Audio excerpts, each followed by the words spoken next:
Magandang hapon mga kaibigan. Gusto kong bigyan ng reaksyon yung sinabi ni Senator Legarda sa Senate. Yung speech niya, nasabi niya, I have worked with the left and there's nothing wrong with it. Para bang nagmamayabang pa na hindi daw delikado yung left center, so and so. Madam Senator, let me educate you. Di ba nag-aral ka sa National Defense College of the Philippines? Parang wala kang natutunan. Madam, ikaw pang number 1 sa klase nyo. Para bang kung ako ang kaklase mo, Senator, mapapahiya ko yung ganyang pinagsasabi mo. Kasi lumalabas, walang laman, wala kayong natutunan sa NDCP. Okay, nag-aral din ako sa National Defense University sa Washington, D.C., Madam Senator. Ikaw, dito ka lang sa Pilipinas, kaya makinig ka sa akin.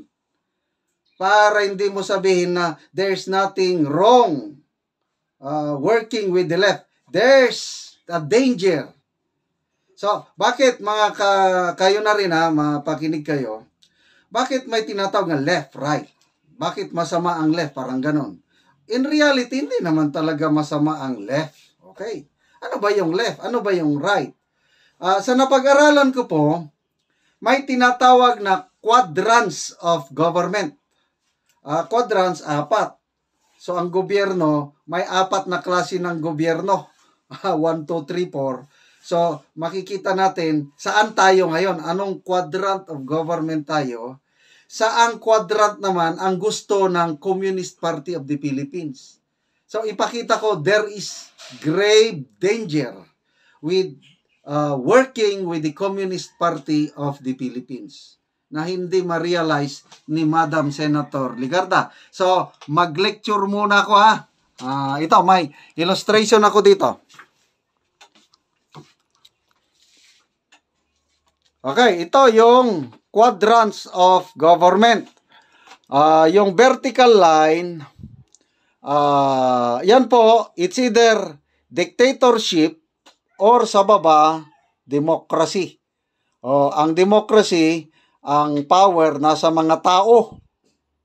Dito naman, ang power ay nasa iisang tao o nasa partido lang. Yan po, yung vertical line sa quadrant of government. Ito namang horizontal, nandyan yung capitalism versus socialism. So ano ang capitalism? Ito po, free market. Yung trade and industry, yung pagninegosyo is controlled by private firms or private individuals for profit. Ganansya yan, kanya-kanyang diskarte. Okay, kaya nga free market In contrast naman dito, socialism. Ang socialism is controlled market. Compare dito, it's free. Okay? Free market. Dito, controlled.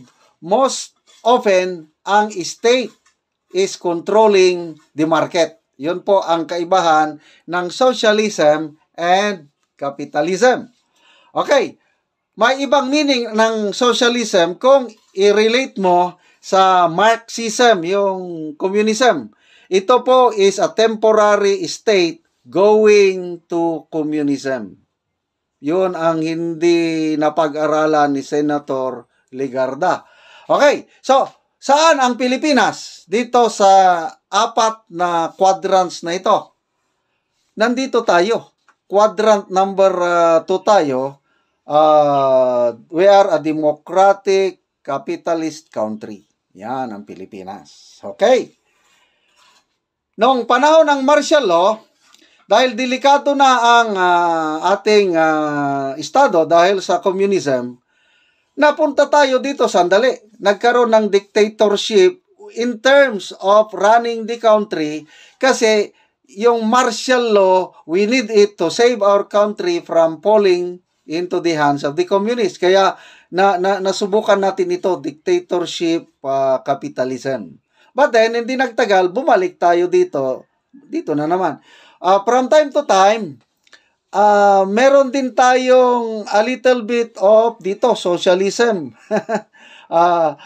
Ito, meron akong isang community na napuntahan sa Davao noon, tinawag nila Coral. Ano yung Coral? Nako, yung trade in industry doon is controlled by the community. Parang common.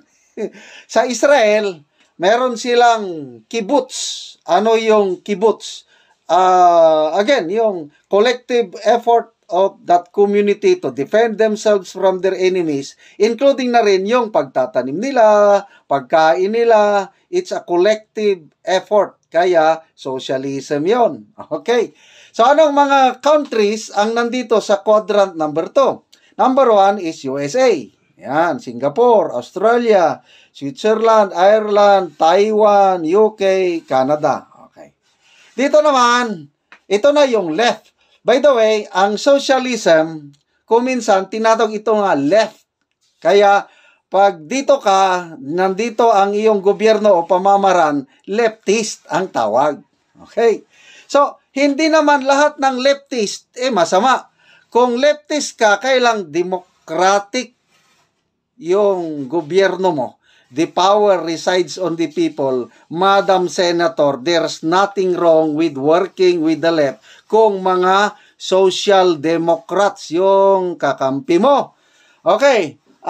Dito noon sa Pilipinas, may mga social democrats eh. If I'm not mistaken, correct me if I'm wrong, Raul Manglapos, ganun ba yan? Basta, mayroon tayong mga Pilipino, they advocate social democracy. That is left. So, there's nothing wrong with this left. Okay? Ang mga sikat na mga socialist, democratic countries, yung Nordic countries sa Europe ba ito? Norway, Sweden, Iceland, Finland. So, there's nothing wrong dito. Ito yung sinasabi siguro ni Madam Senator na there's nothing wrong dito sa quadrant number 3. What is wrong?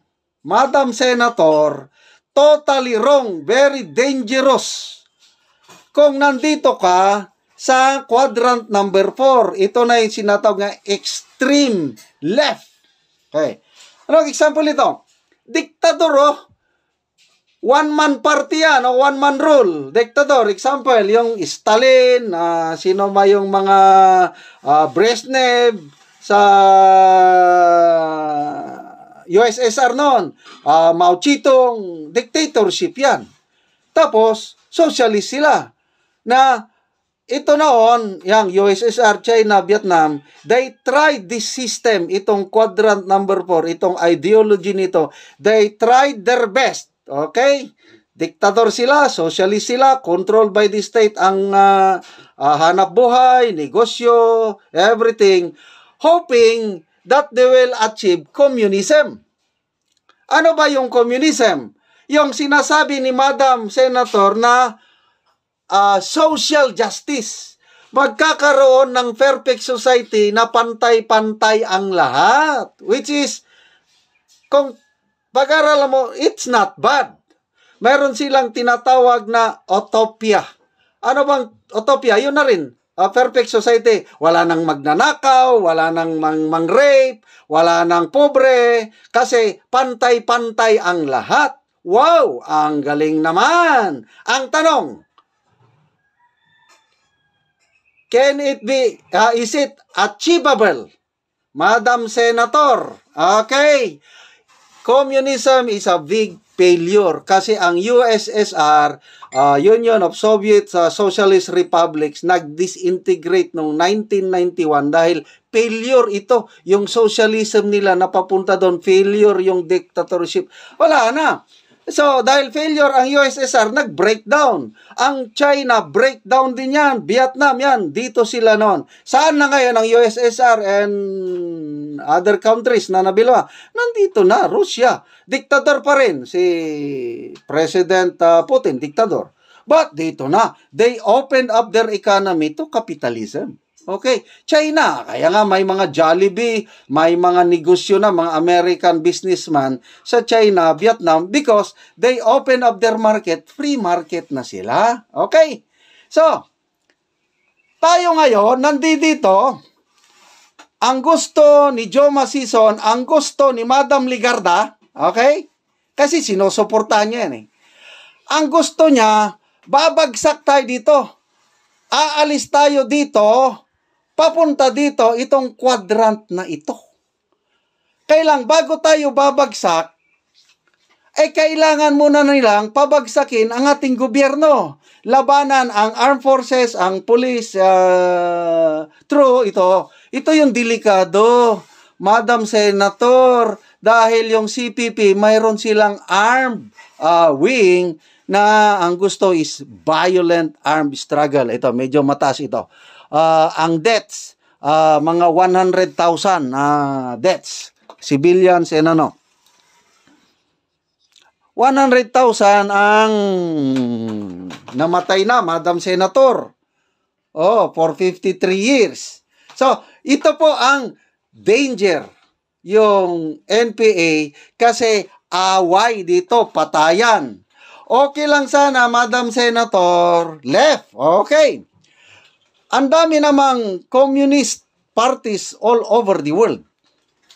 Saan dyan? Medyo, yan na, ipakita ko i-summarize ko na lang. Nandito po tayo, democratic capitalism. Gusto ni Joma Sison, ni Madam Ligarda, babagsak tayo, i-overthrow nila ito through the NPA, tapos lilipat tayo dito. Payag ba kayo? Wala na kayo kung papayag ka. Kaya ako, never, over my dead body, ayoko niyan. Dahil failure na yan Bakit pupuntahan mo pa? Okay? Okay, waka mo. Para bang aso. Ano bang aso? Di ba ang aso suka? Pag suka ng aso, kinakain pa niya. So, ganyan si Joma Sison. Isinuka na sa mga former socialist countries, USSR, China, Vietnam. Isinuka niya. Gusto pa ni Joma Sison, gusto pa ni Madam Ligarda, nakainin. Di aso. Gusto nyo maging aso, supportahan nyo sila. Ako, over my dead body. So, yan po ang aking punto na itong Madam Senator na ito na MNSA graduate, Masters in National Security Administration. May laman ba ang kanyang utak? The way she is talking now, ipinagmamayabang niya na reserve colonel siya, number 1 pa naman sa klase niya. I'm sorry, Madam Senator, walang laman ang inyong utak. Yun lang po ang aking masasabi. So I hope may napag-aralan kayo, na-share ko. See you po next video.